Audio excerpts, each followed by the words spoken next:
And we're in. How you doing, Brandon? Welcome to the studio.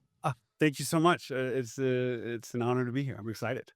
It's so funny that you've been able to catch up with some of the other people who've also been on the podcast, and that you actually did see Adam today. Yes, I saw Adam Beeching at Sony, and so I said, "Hey, I'm coming to see your buddy Ryan." And so Yeah.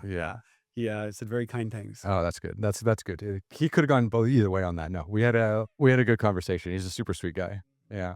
What is it about all these writers who are just nice people?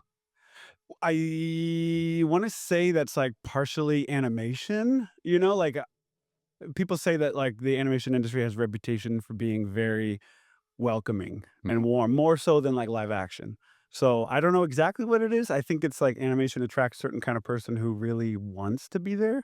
You're not in it for like because it's a sexy industry. You're there, because of cartoons. And Yeah. so it's like you have to be, I think decent hearted. Yeah. And not just chasing fame and having your own face on the picture because everything's animated. Right. Yeah. No, no, no, no. So I think it's a different bunch of people that kind of make their way from like, you know, kind of randomly. It's not a straight line. People don't usually wind up in animation because they sought it out. But yeah, it's a really good group of people. Yeah, people who are working on the children's shows, people who are working on animation, like Mhm. Craig too was a big sweetheart. Like he was so kind. Yeah. Yes, I worked for him on Thomas, Craig Yeah. Carlisle. Yeah, Yeah. yeah, another great person. Yeah. And again, just how small this town is when you start getting into writers and stuff like that. Like the fact that you're the third, animation writer that I've spoken to and you've worked with the other two. Right. And I saw one of them today. It gets smaller and smaller. It's true. Yeah. Well, that's great. Well, look, today's kind of all about you. So, and well, we can start right at the beginning. So, where are you from? I'm actually not from too far from Santa Clarita, California. Okay. So Pretty nearby. yeah, yeah, like just an hour north, so like 20 minutes north of Burbank. Hmm. Yeah. Wow. It's like pretty local. Yes. Yeah. Yeah. So yeah, the more you talk about that, the more you realize it's kind of a rarity. Most people come from elsewhere to come to Los Angeles, and Mhm. so they go. I guess it's less common a thing to be born locally out here. It is because I'll tell you, and I can tell you this. I think your podcast number 106, I think, or 107, but I believe you're the fourth guest who was actually born in LA and actually still lives here today. Yeah. Yeah. Yeah.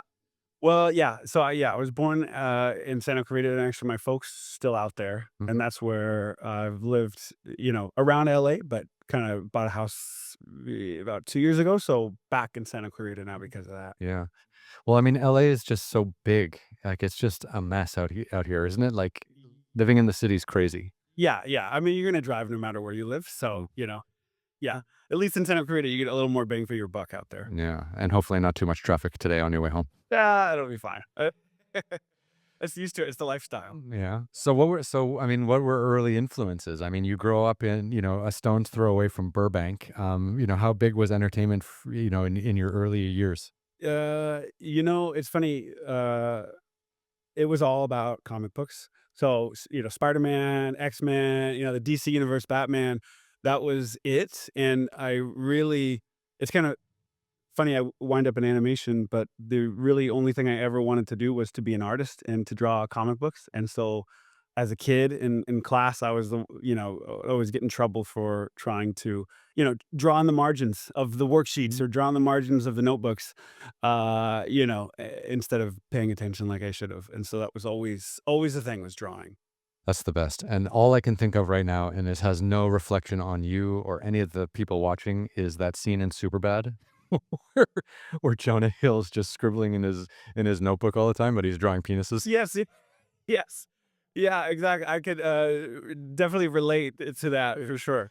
And yeah, and that, you're in your own head, like, that's what it is. And so, and then at a certain time, growing up, I mean, we, you know, draw a lot, I mean, Pokemon was huge, D&D, Dungeons& and Dragons was huge, that kind of thing. And then at a certain point, uh, it went from, like, drawing to drawing comic books and drawing, like, stories. Mhm. That's when it started to kinda take a different shape, and then, the drawing, I kinda hit a ceiling, was never quite great. I was always just good at drawing, and so at a certain point, it kinda morphed into, like, okay, drawing stories or maybe writing stories, like, and then you get the film bug, and you go through every, film practically ever made that you can get your hands on, and so then it kinda becomes it moved into screenwriting, Mhm. you know? Well, that sounds like, I mean, you hit the artist's ceiling, right? Like, dude, not all of us can be legendary artists. No, no, no. And so I graduated, got out of high school and went to community college Mhm. in Santa Clarita, which I highly recommend people do. I mean, not only for financial reasons, but just, it was just a great experience. Had a lot of freedom to kind of find what I was interested in. And that's where I found screenwriting and filmmaking and kind of got myself together a little bit to transfer to CSUN. And that was where I ultimately graduated from Cal State Northridge. Okay. Nice. So let's go back to this comic book stuff because I loved comic books when I was a kid too, right? So I had a comic book phase in the 80s. So I was born in the late 70s. So I had I had Batman, I had Spider-Man, but my favorite one was Punisher by far. Like, I loved Punisher. And I loved the Netflix series they did with Punisher with who's the actor? I can't remember. He was also on Is his name Jane or was it Jane something? Tom? No. no, he's got a great podcast too, actually. But he was on Walking Dead. Oh, He was one of the early he was on like the first couple seasons of Walking Dead, but he got yeah. killed off. Can't remember Joe Bernthal. Oh, okay. Okay. Yeah, Yeah. Yeah. Yeah. he's a beast, right? And Yes. yeah, Yes. so they made a live action Punisher, and I absolutely loved it because it brought me back to those days. But what was kind of the comics that stood out for you specifically? It was total Spider-Man. All right. I mean, like what I mean, like why he's still so universal today. It's kid in school going through having girl issues and school issues, and then by night he's a superhero. Like that was it for me. That made all the sense in the world. You're sold. Yes, yes, yes. That's cool. Have you ever been to Comic Con? Yes, many times. Yeah, a handful of times. And once I started to get in the industry a little bit, it was like you eventually make your way to Comic Con to try to do what they say, network, and like try to just be in the mix. And so yeah, I've been out there a handful of times, and it's great fun, and you get to the point where even if you can't get a ticket to go inside, there's so much happening in town and so many meetups and things like that that you can make it worth your while if you're aspiring. So that's interesting. So Comic Con in San Diego, for those of us who don't know, happens every year, and it's like the comic book fantasy world festival for entertainment. Yes. And so it's not just a fanboy weekend. There's actually like industry people there doing real work. Yeah, absolutely, and Yeah. that's been, in the past decade, if not, longer, is like this, the I don't know best way to say it, but the Hollywood takeover a little bit, right? Where now major announcements are coming out of Comic Con, Mm. and so it becomes, in the news, and it's not just a niche thing anymore. Yeah. And so it's taken over San Diego every year. Like the whole town is Comic Con. All the hotels are filled, and there's, like I said, you don't have to go into the convention center. There's like at this bar, restaurant, whatever. There's like all kinds of meetups happening, and so it's huge now. Yeah. Hmm. It's not just an excuse for adults to dress up as superheroes. No, it's that too, but it's a lot more. Yes, there's for anyone. Yeah. I had my Spider-Man Halloween outfit. I did that. Oh yeah. Yeah. Oh yeah. That's wild. Okay, so, your parents weren't in the industry at all, but you were just kinda hooked on comic books, you wanted to be an artist, and then you kinda gravitated into screenwriting. Yeah, yeah. No, my mom worked at the school district, and my dad worked in human resources and like aerospace, and so and they came. My dad's from Maine and my mom's from Queens, so they came from far away to end up in Santa Clarita, and that's and yeah, no, it was always just kind of graduate gravitated towards drawing, and then eventually screenwriting in like high school, but really community college is where I Yeah. really found it. I'm wondering, like, you said your dad was from Maine and your mom's from Queens in New York, but, like, I'm wondering, like, if you would have been born in Maine, do you think you would have had the wherewithal to, like, still pursue this career and move out here, like, all the way from the East Coast? That's a great question, and I think, my dad didn't know where he was gonna end up, but he knew he had to leave home, and so I don't know if I would have found this exact career path right away, Yeah. but I probably would have the feeling that I had to leave. Yeah. That's and then you find it along the way. Yeah, because it's interesting, like, because some people grow up with the entertainment industry in their backyard, and it never interests them at all, and they just go through their whole life never being involved in it. But then others are like, "Holy shit, there's this whole thing going on 10 minutes away from where I live, and they're it's La La Land, they're making movies, like, I wanna be a part of that." Right. Well, that's interesting you say that, is that I did find out that I had a family member who pursued this field. after I told my mom what I was interested in. And Okay. so, I was telling my mom interested in screenwriting, and I'm going to take this intro to screenwriting class at community college and really pursue that. And then she saw I was really serious about it, taking, then the next screenwriting class. And she said, she goes, your Uncle John was a screenwriter. I go, what? And for context, he passed in the early 90s. So he took his own life. Oh, And so he, there's, uh, an extended family, there's a history of addiction. And so if you want to just go there right away, we can, we can take a pivot and go there. yeah. But, and so I said, really? And she said, yeah, he went to CSUN, just like I went to CSUN. Oh, wow. And he had some plays that were performed at the school.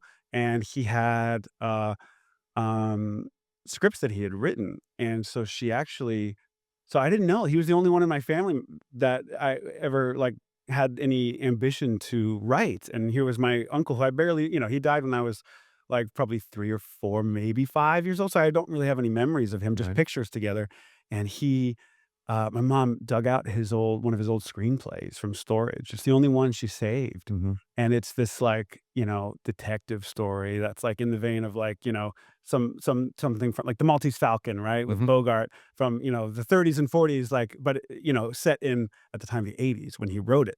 And it was set in Northridge, and I have it still. And so it's like, so there's a link I have with a family member. I don't really know who was pursuing this, but ultimately he couldn't take it as far as, he probably would have hoped because of his addiction. Mhm. But, and in that script, because it's in a folder, right? Uh, Paper folder, and, wrote it on a typewriter, of course. Mhm. So but there's some query letters in the folder flaps that he had written to companies that you would write, say like, "Hey, I'm this writer and I wrote the script and I want to send it to you." It's the classic query letter that you send out. And at the time that my mom gave it to me, I had sent out a number of query letters because that's what you do back then, not even email. Mhm. Like you send out query letters because that's, make a bigger impression than an email. Now, not so much. But I had sent out query letters too. And I read what he wrote, and he had this like dark sense of humor Mhm. in like he had this kind of little like this like he had voice in his query letter that I felt that I saw a bit of in me, where I'm like, "Oh, he has this, like, kinda dark side in it," like, he's kinda little, he just has this about him, and it was amazing because yeah, I don't really have many memories of him except this script and these query letters that he wrote, and so, yeah. Imagine if you had a chance to, like, sit down with him now and be like, what were you thinking back then? How hard was it to get started? Like, how hard was it to get all this stuff done? Yeah, Because the problem when you're, like, blazing a new trail and no one in your family has done it before, there's no one to talk to. Like, right. "How hard is this?" Or, "How long is it gonna take Yeah, until I get something going?" Right? yeah. That's the hard part, and no one will tell you about it. Like, none of your friends will open up and, tell your deep, dark secrets, but maybe a family member will. Right. I have a feeling, if I were to talk to him today, we'd probably talk about, it's the same kinds of problems, just in a different time where it's like, you know, people aren't getting back to you. It's hard to get anyone to read your stuff. Like it's the same kind of, I'm sure of it. And in a good way. Like it's the same, that kind of bond and that kind of hustle. It's all about that. I mean, he was sending query letters, like that's what you got to do. You got to send a million of them out to get one response. Yeah. So I have a feeling it would be like, we'd have quite a few things in common, even though you wouldn't maybe think that. Yeah, Yeah. because really, like yeah, like you said, like, pitching and writing, hasn't changed that much in the last, like, 30 years, right? Like, Right. maybe how we communicate what we want out of our stories or something, but the actual process of writing is still painful. Yes. Yes, exactly, exactly. So what was it like kinda graduating from university and then, like, what was your next steps of trying to, like, get a job or get your first job? Yeah, so, around the time I was getting close to graduating CSUN, so I had, like, a couple of feature specs that I had written, that's what they taught you at the time. Now they're probably teaching TV, but at that time, it was writing your feature spec and just getting attention that way, and, you know, So hold on, you had to, like, write an entire feature film, like a whole, like, 90-minute film? Like, you had to write a whole screenplay, and that was how you kind of showed yourself? Well, yeah, at the time, yes, in classes, they kind of boiled it down to like writing the first act, the first 30 pages, because just, the bandwidth of the professor is only so much. They're not going to read a whole class of 90 pages. But on your own, yeah, for sure. You needed a feature spec to show who you are, because no one knows you, so they're going to know you through your writing. So write something awesome that says, don't worry about getting it made, but this is, essentially your resume, because you have no resume. So Yeah. just write something 90 pages, or 110 pages, something like that, to use as your calling card and send query letters, right? So I was doing that while I was a student, and getting like what they call general meetings where like they kind of say, now it's probably on Zoom, but at the time it's like the water bottle marathon, because you go to all these companies, Mhm. all these production companies around Hollywood and West Hollywood and all around LA. And they read your script, they like it, they're not going to buy it, but they want to meet you. And at the time, I was like, "Well, that's awesome, right?" Because that's like progress. And so, and they always offer you a drink, and so they say take the water bottle. So at the end, all you have to show for it is like a bunch of water bottles. I got 10 fucking empty water bottles in my car That's right. So and no job. yeah, exactly, exactly. No job, no sale. You want to sell your script, but of course, it's trying to get yourself out there. So I was doing that, and I So hold on, just to interrupt you, yeah, to go back a bit. So you would prepare this script, which is like your business card, your calling card, your resume. yeah. You would send out like 100 of them to all the, and then they wouldn't want to buy it because maybe they're not in that genre, but they wanted to meet you, maybe like to write something else. Yeah, that's the part that gets, like, a little abstract, is, like, how you turn that into money, because you need a job.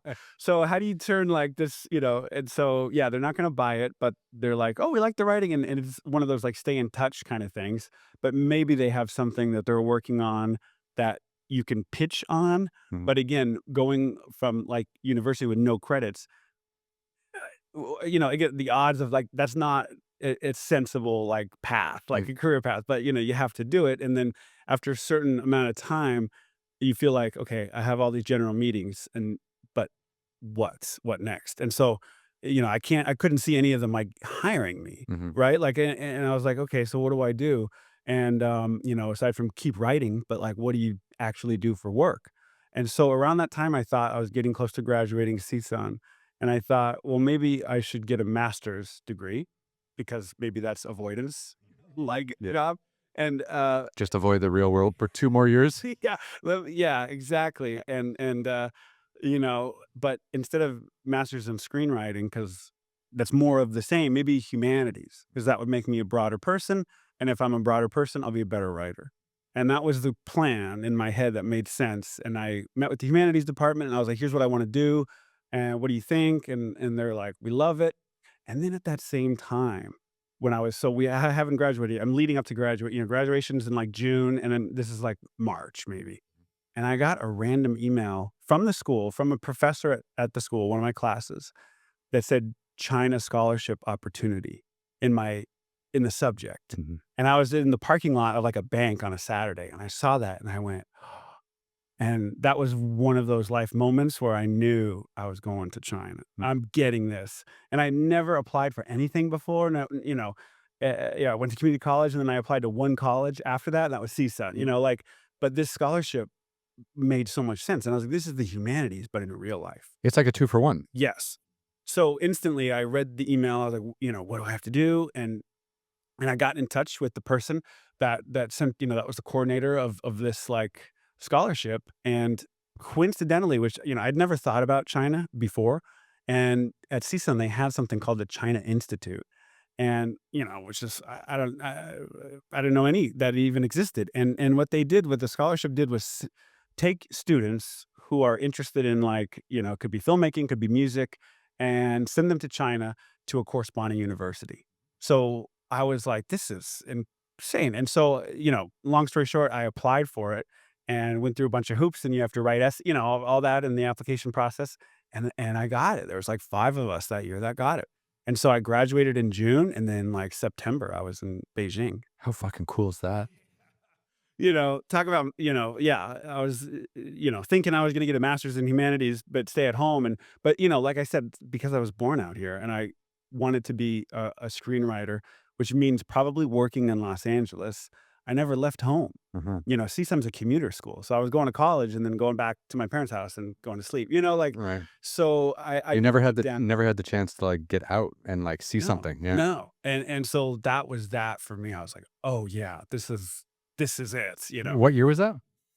I was there 2013 to 2015. That's amazing. Okay, yeah, you overlapped. I was there too. Yeah, Yeah. no, so yeah, when you reached out and I saw, I was like, "Wait, China, 18 years?" I was like, "Oh my gosh, this is wild." And so, yeah, yeah, it's incredible, right? Yeah. Yeah, yeah. So, okay, so you graduate university, Mhm. um, in June, and then you're in September, you're going out to Beijing. What did you do that summer? That was, like, your last summer before heading to China. I got a tutor and I started learning how to learn Mandarin.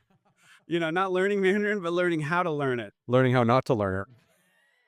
Yeah, yeah, and so that was really it. Like, and just trying to, uh I was in a relationship at the time, so it's like navigating personal life and what do you do and how long are you gonna be there for? And people were like, "Oh, you're gonna be there for life, or you're gonna be this," and that. It's just kind of this whirlwind, and but not Travel is a relationship killer. right. Yeah, I know. yeah, yeah. I heard you talk about what in another podcast where you're like, when someone was talking about travel, and you're like, "It's a good way to like lose all your friends." And get divorced. Yeah. Yeah.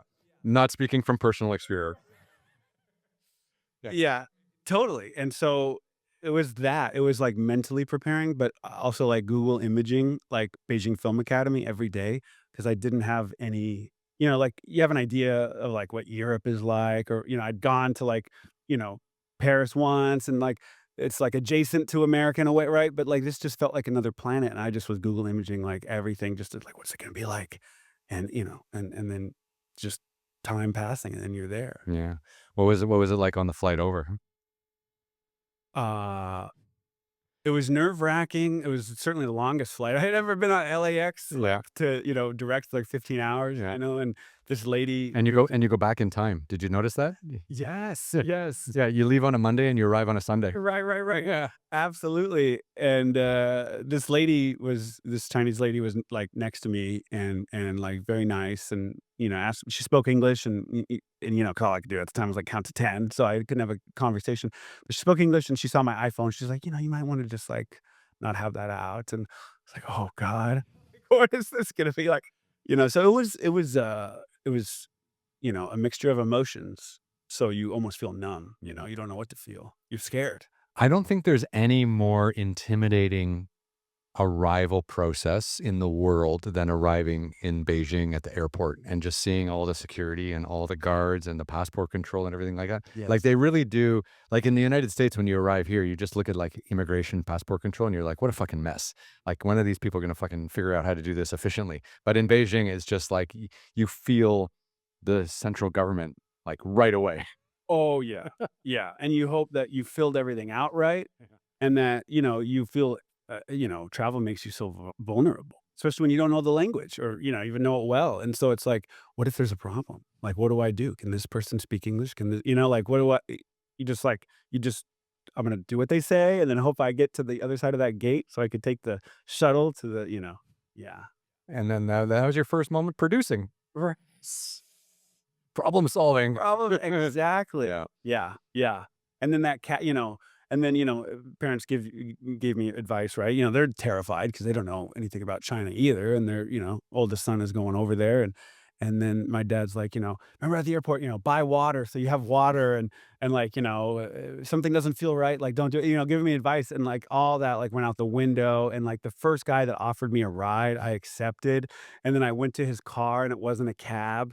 So it was, a non-legit, I forget what they're called, but a fake Yeah. taxi driver, just like a guy with a car, and I was like, "Oh Black my god." taxis. Like, yeah, exactly, Okay. exactly, and he had tattoos, and so I was just like, "Uh-oh, this is," and I was in the car, somehow I just went along with it anyway, and I'm in the car, and I'm showing him the Chinese address of where 'cause I realized, I'm like, "I don't even know how to say the school name in Chinese," Mm. like, you say it in English, he doesn't know, at the time, and still now, like, a lot of cab drivers don't speak English. None. So right. Yeah. So you can't really troubleshoot. You just have to show them like where it is, and so I get in the cab, we're driving, and I'm looking out the window, of course, at this other, planet and just, like, fascinated but scared Mhm. because I don't this guy doesn't speak any English, I hope he knows where to go, and I'm very worried all of a sudden I'm gonna get robbed because he's on the phone, and this is, again, just a car, and, I don't know if we're going the right direction, and so I'm really like, "Oh, man," and I'm looking and I'm like, I'm probably not gonna get killed, but, like,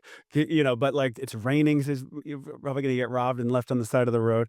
And then, but then I noticed he's, like, still on the phone and still on the phone. I'm like, "You know what? If he was, like, setting up like, if this was, like, a thing, you wouldn't need that long of a phone call. Maybe this is gonna work out." Yeah. Like, he's probably just talking to his friend or his girlfriend. And then, lo and behold, we get to the school, and there's this, like it's on the other side of the street, and so there's, like, this median, so he just stops the car, like, where he shouldn't stop, but he gets out and he helps me with my suitcase, and it's this great experience. He like, it was perfect.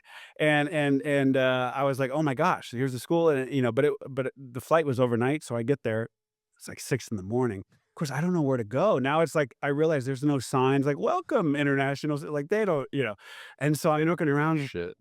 well, like, where do I go? Where's the office? And, you just kind of assume you'll figure it out, or you don't think about those things until you're there. And then, get to the international building, wake up the guy sleeping behind the counter who's not in a good mood. And then I eventually get my room and I'm like, whoa, I'm here. It was a rocky arrival.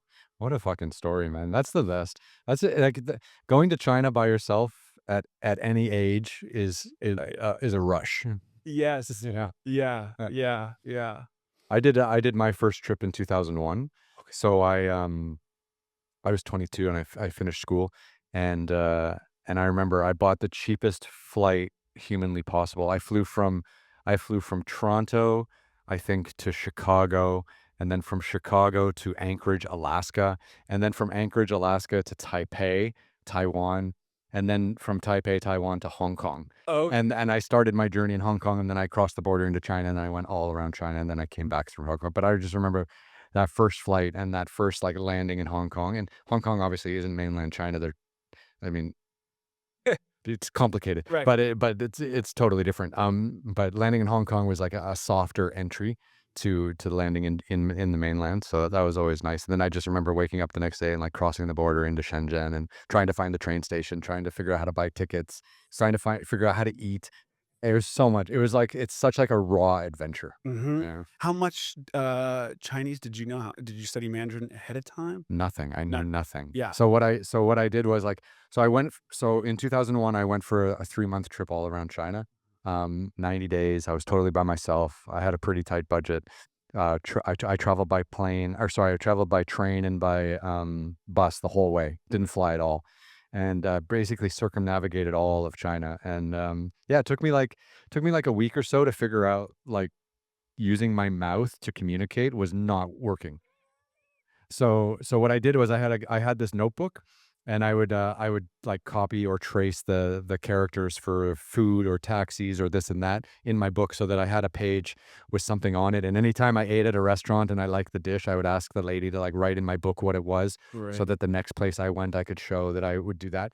And once I figured out the notebook, and I lost the notebook once, and then I had to rebuild it. But once I had the notebook, I was set, and everything became much easier. That's a great idea. Yeah. When you can not go hungry, like, when you can order something and then you feel amazing. You're like, "Okay, I think I can do this." It gives you the confidence to, like, stick it out a little longer. Yeah, Ah, exactly. Try a little more, but yeah, no, like, figuring out how to travel in countries where you don't speak the language mhm. is one of the best experiences I think a young person can have. Yeah. I think so. Because that gives you some insight into the immigrant experience Mhm. that, if you're born here, you don't have. And so I remember, like, how it feels to stand in line to, like, order coffee or order food, and then hoping that, like your notebook method, like hoping I know enough to get what I want, but also knowing, like, trying to eavesdrop at the next, person in front, and, like, what are they saying? And are they saying something I don't know? And, like, how, what if they ask me a question that's like, I don't understand, and then you're getting closer, and then, your face turns red and you just, like, go for it. And yeah, that those little things that are hard, but they're good. Yeah. Yeah. I think they build character. Yeah. So, I mean, what was it like studying film at the Beijing Film Institute? Yeah, well, so the scholarship program was like language classes in the morning, and then in the afternoons you could do whatever you wanted. And so every morning we had like, like comprehension class or writing class or writing like Chinese, like all language learning. And then and what they hoped was that you would maybe get your master's there. You would stay because the master's was all in Chinese. Mhm. So it's a language program with access to film equipment, and you could do whatever during, after class, after you do your homework, basically. And so, yeah, it was like at the time, it was maybe 80 other international students, and so we had a class of, like it was almost like one person from, like, every continent. I mean, it was like I was in a class with, like, someone from South Korea and Australia and South Africa, and, it was just amazing, and they were all here at the film school because they wanted to be a part of filmmaking. And so we got to, learn together and then make films together, and then, we ate with the Chinese students because, at the time, Chinese dorms are separate from international dorms. They're in classes and we're in our own classes, Mhm. at this point, but we all eat together. We go to this, there's a little convenience store at the school and all that stuff, and so you mix outside of class together, and it was amazing, Yeah. yeah. What was it like exploring Beijing? Because Beijing is a beast, isn't it? It's just a huge city. Yeah, that you feel how massive China is in a way you don't feel in LA. Like, you don't feel like, "Wow, LA is so big," or, but yeah, you feel the size of China in Beijing.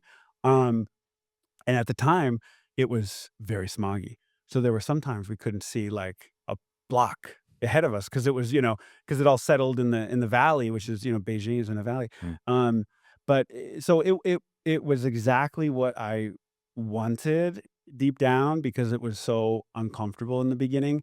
And that's, what I was craving with that, aspiration to with the humanities masters, right? It was just to get out of my element, Mhm. and I, ended up just falling in love with everything about it. It was great. Yeah. Yeah, yeah. That's awesome. Don't get a master's in humanities. Just go to China and Right. yeah, That's yeah, go to China and order food and, that's your yeah, that's it. learn how to live. Yes. Yeah. Yeah, yeah, mhm. Well, that's wild. I mean, like, so you were there for 2 years. I Yep. mean, did you make anything while you were there? Did you do any, like, short films or anything that you were that you could like, was the idea to go there to, like, make something that's then come back to LA and show? Yeah, so that's a good question. It's like, okay, what are you gonna do with it? And so I thought in the beginning, let me just say yes to everything.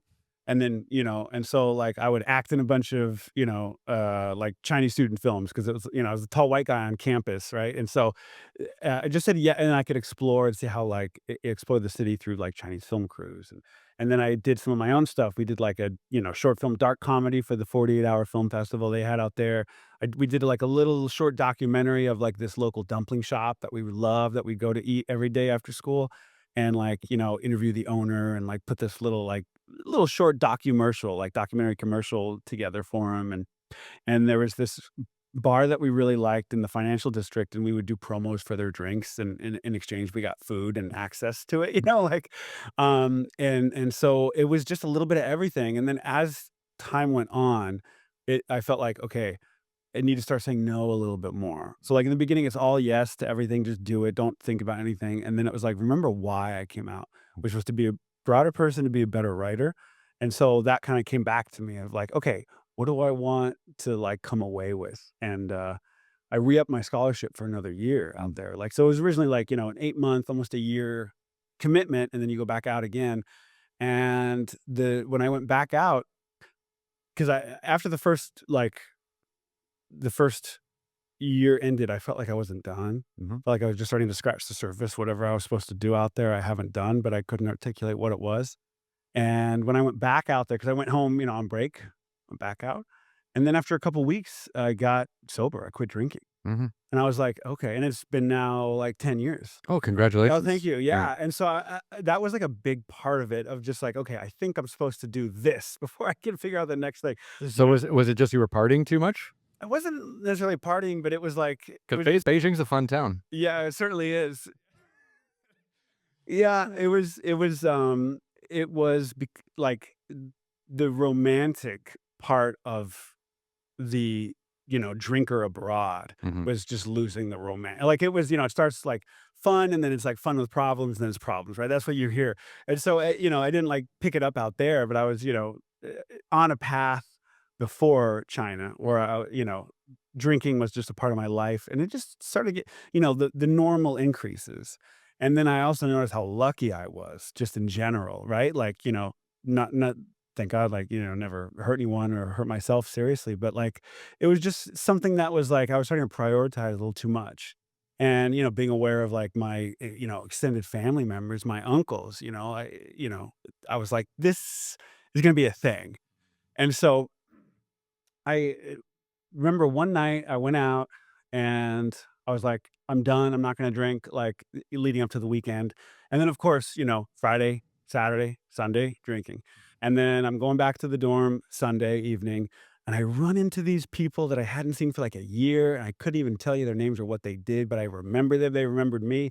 And suddenly I was able to communicate better with them because my Chinese was better in the year since I had last seen them. And they're like, we're going out. You want to? I'm like, yeah, let's go out.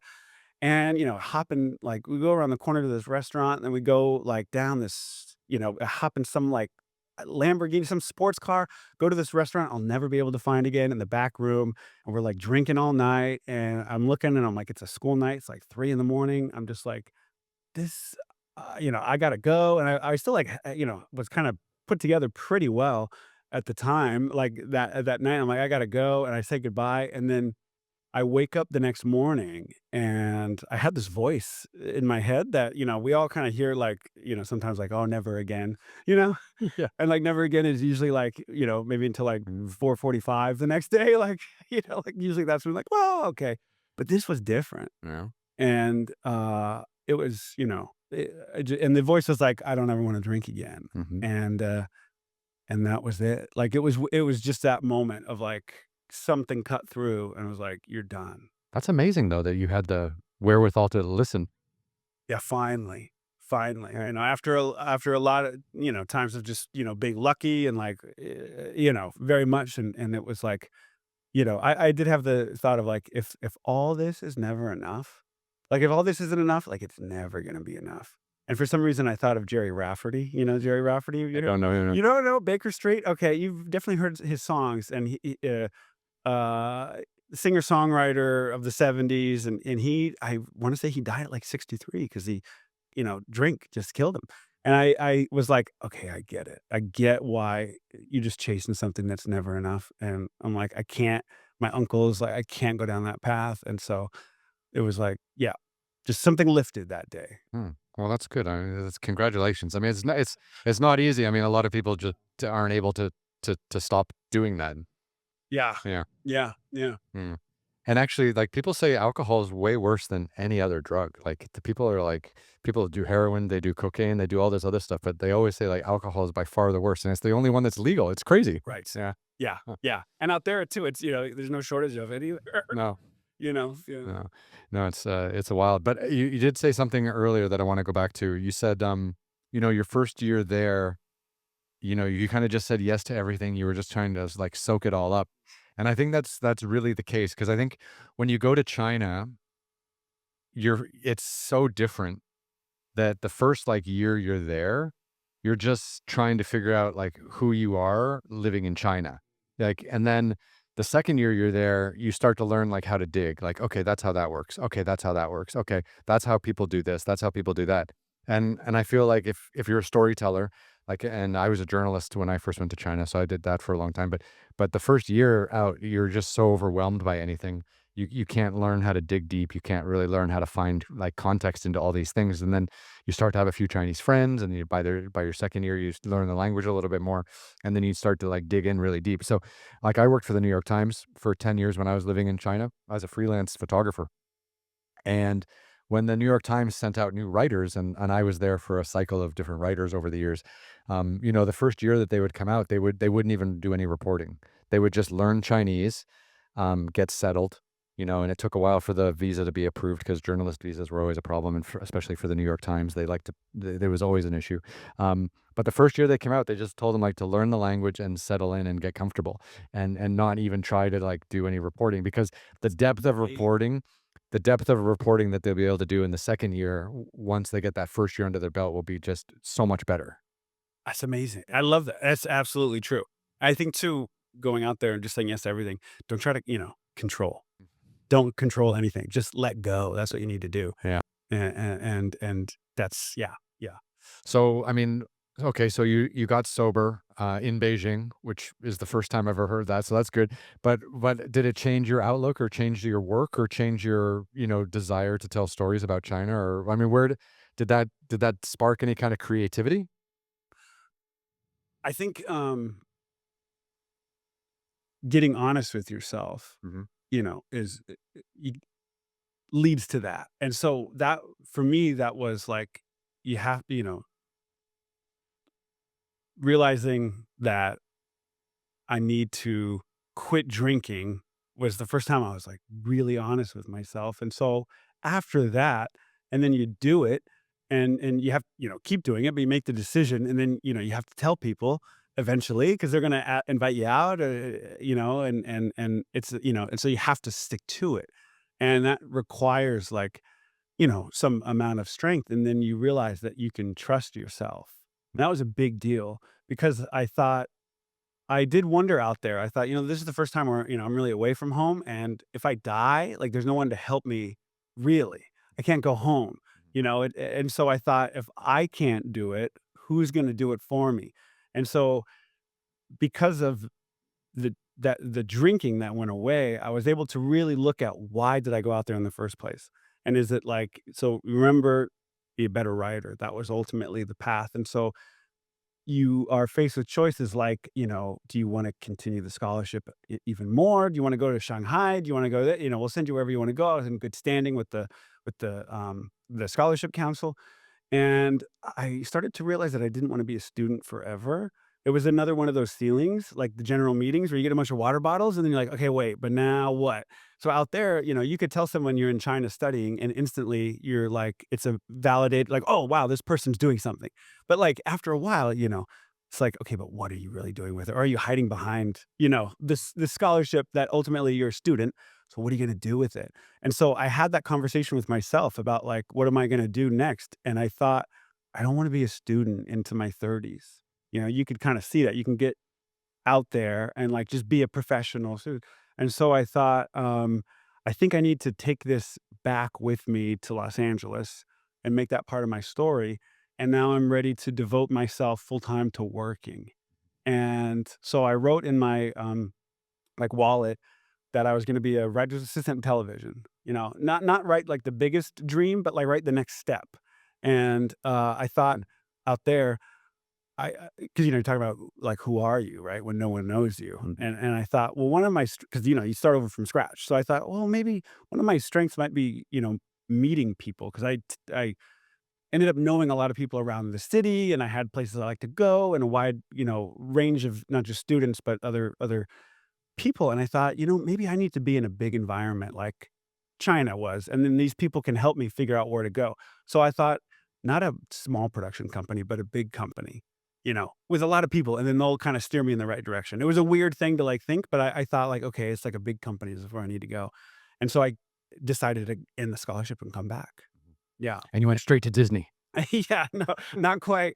I came back and, I said, "Thank you, but no thank you" to any more scholarships, and I was like, "I'm ready to make this a part of my story," and people were leaving people were like, "Why are you leaving?" And, like, "This is great," "You done with China?" And I said, "I'm not done with China, but I'm done with this chapter," because I knew somehow I'd go back to China, but, everyone always ends up going back, right? Yes. What, did you have any reverse, kind of reverse culture shock when you came back to North America, like in between the stints of being in China? Like, did being in China help you see life in America with different eyes? Because, I mean, I see life in America completely different than I did when I was like in my 20s when I was living in Canada and coming down here quite often, right? So, just curious if that time away kind of made you reflect on life in the United States in a different way. I look up Mhm. way more than I ever did before, and I look up at the sky. I don't think I've ever taken a blue sky for granted. And, I China now, Beijing now is very clear, but at the time it was very, smoggy, like I said. And, that was like, it was like Blade Runner or something like wild, like, this intense smog. And so going back to Los Angeles and looking up at the sky, So that I would say for sure I look up now in a way I never used to, Yeah. you know? Blade Runner is a great reference actually because you had that, like, pollution-y mist with, like, the neon lights coming through. Right. Yeah, yeah, and, yeah, people, like, walking on the sidewalks and on these sky bridges going over the highways, and it looks like it's very cinematic.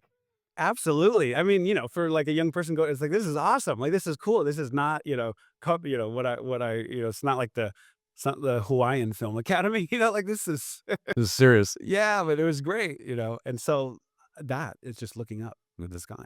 Did you get out of Beijing at all? Did you get to travel around China? Did you get to see anything? Was there anything on your list that you maybe didn't see that you wanna go back for? Yeah, I mean, the list is like never ending, like, I mean, it really is. I'm sure the same is for you. And even after you spent so much time there. Well, I rode a motorcycle all the way around China, and I got a lot off my bucket list on that trip because, like, I was doing it, we were making a TV show, and I was like, "I haven't seen that, we're going there. I haven't seen that, we're going there. Haven't seen that, we're going there." And then by the time it was done, I'd done more than anyone else I'd ever met. Yeah. Yeah, no, I got to go a little bit like, south. So I went to Shanghai, I went to Hangzhou, I went to Suzhou, that like kind of line down. But not really like Western China. So that's kind of where I want to go in the future. Yeah, Um, yeah, yeah. But also like at the time, Beijing was so massive that I was like, I haven't even seen much of the city. Traveling else like outside the city, I don't know if that'll really make a difference to me because I haven't even seen, the other side of the Beijing. yeah, So it was like, but one really cool experience was getting to sleep at the Great Wall. So, yeah, so a friend was putting together, like, a tour group, this, like, little kinda, side hustle company, and we went out to this, like, unrestored part of the wall that, we drove in a van. Someone drove us for a couple hours, and we hiked up the mountain, and we set up camp, against the wall and had a little, like, had some dinner and some beers, and we just slept in our tents, and then we got up the next morning at sunrise and, like, had sunrise at the wall. And we climbed, like, because part of that wall it was not restored, so it was almost vertical with, like, loose, rocks and, like, loose bricks, like, that you had to climb, and so it was amazing to see that. Just, not the touristy Bada part, but just some remote part that, we just got to go and sleep at. yeah. That's the best, isn't it? Yeah. Yeah, yeah. Yeah. I remember when I was in China, there was some crazy, European guy actually who walked the whole length of the Great Wall. I think it was like 2006 or 7. Um, Took him like more than a year, I think, to walk the whole length of the Great Wall from where it hits the ocean, in the East China Sea all the way out into Western China. It was pretty cool. Yeah. Wow. Wow. I think I'd rather do a motorcycle like you. I don't know. Oh, the motorcycle was terrifying. The traffic was crazy. Yeah. Yeah. Wow. But a lot of fun. So you come back to the United States, you come back to LA with this China experience under your belt. Did it give you like a new sense of confidence in like the fact that you've kind of seen something different or been something different? Like, because when you tell people, like, I always think the best way to get work is to be the most interesting person in the room. So, if you're going to a pitch meeting or something like that, oh yeah, I just got back from China or something like that, right? You throw out these little things, but did it give you like a newfound sense of confidence? I think it's something. I think the fact that the confidence doesn't come from living in China per se. The confidence comes from, being able to trust yourself that you could do something hard Mhm. and come back sober, right? Like that's the part that gives you confidence. And so, okay, I did something hard. I could go to this job interview, right? Like, that's what it is, and then, yeah, it gives you something to talk about where, it's not just I graduated, I'm looking for a job. It gives you a little something so people will remember you by. Yeah. Certainly. But Yeah. that self-development, I think that you nailed on, that you mentioned is the key. Like it just, like I can do hard things. Like I'm ready. Mm. Yeah.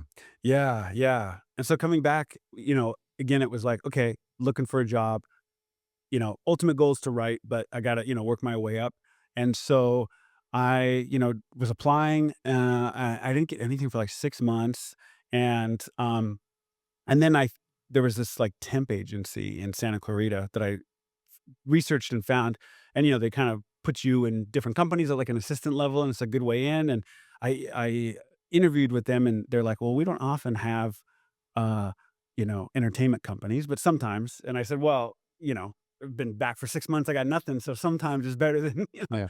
and, I'm only looking for internships at Steven Spielberg's production company. right, yeah, and in fact, they were like, "Well, we have something at a hospital." I was like, "No, no, no, no, no." You know what? Actually, it did give me some confidence to say no, because I realized I gave up, a great situation in China, and, the scholarship could have continued.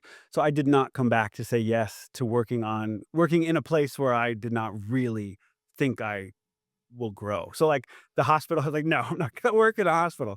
Um, and I did not come back to China or from China for that. And then the next day, they're like, "Well, we have a company called Hasbro." And I'm like, "Hasbro?" I'm like, "Wait, Transformers and Yeah. and they have a film department?" And like, "Yeah." And so I interviewed the next day, and then I was walking in and I looked around and it was again one of those moments I was like, "This feels good. I think I'm gonna end up here." And it was like the big environment, just like had thought of, like, there's a lot of people, this is a big place, and, if I get in with them, they're gonna, like, push me in the right direction. Like, "Oh, this kid wants to do this, like, go talk to this person."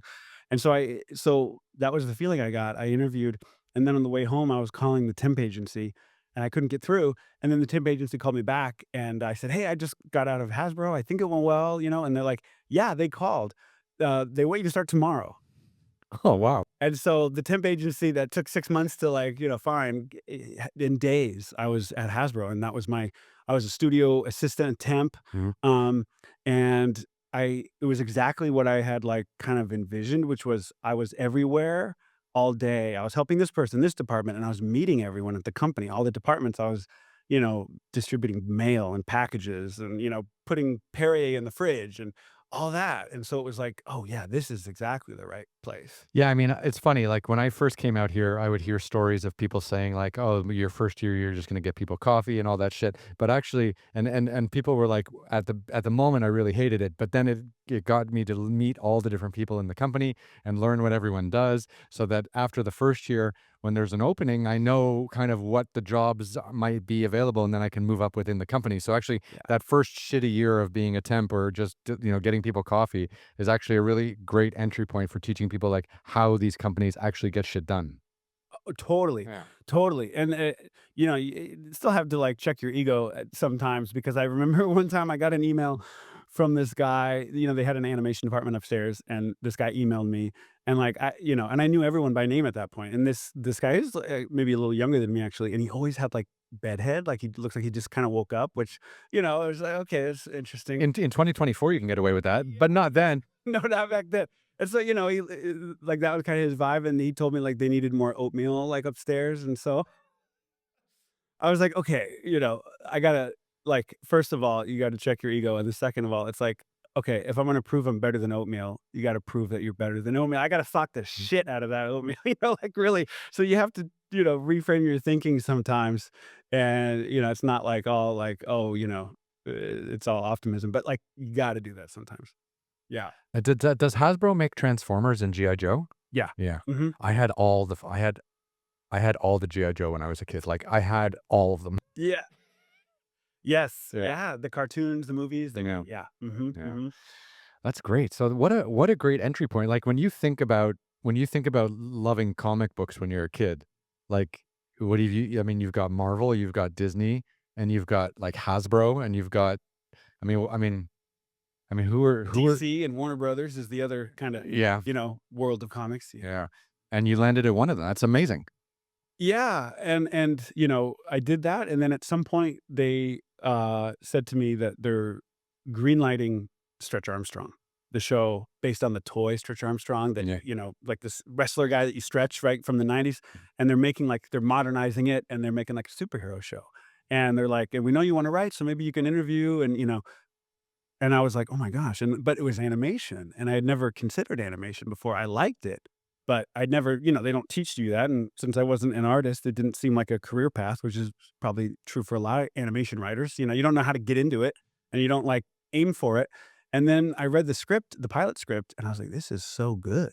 If this is what it's like, I want in."